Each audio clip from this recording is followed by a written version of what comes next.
Welcome back to Performance Tooling Secrets. I'm Mitch Bair, CEO of PT Solutions. All right, let's talk about something every lathe guy has fought at some point in time: chip control. If you've ever opened the door on a turning center and found a bird's nest wrapped around the chuck, the tool, and somehow the tailstock, this video is for you. In turning, chips aren't just annoying. They're dangerous. They wreck tools, scrap parts, and damage machines. In rough turning especially, you're taking big cuts, running high feed, and making a lot of chips.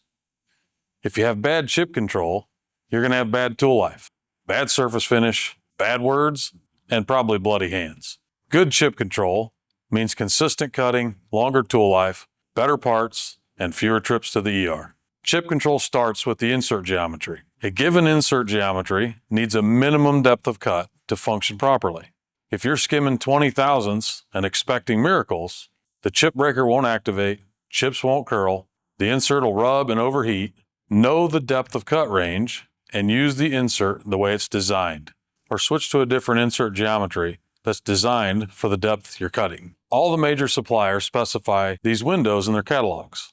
Look for inserts that run best in the common depth of cut range you typically run or want to run. If your chips look like long ribbons, springy coils, or Satan's slinky, even with the right depth of cut for your geometry, you're probably feeding too light.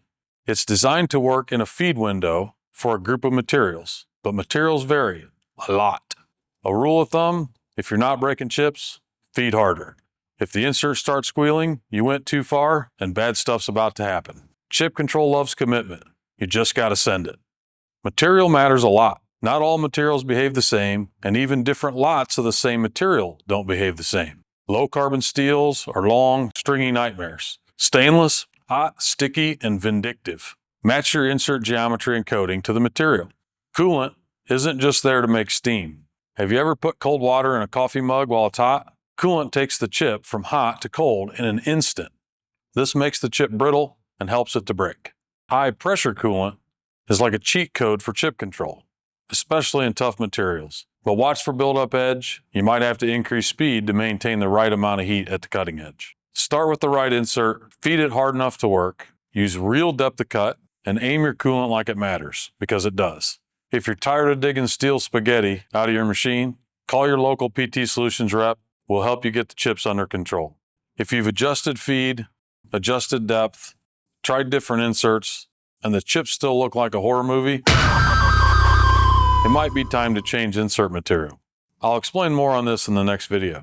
If you like the content, like, share, and subscribe, and I'll see you next time for Performance Tooling Secrets.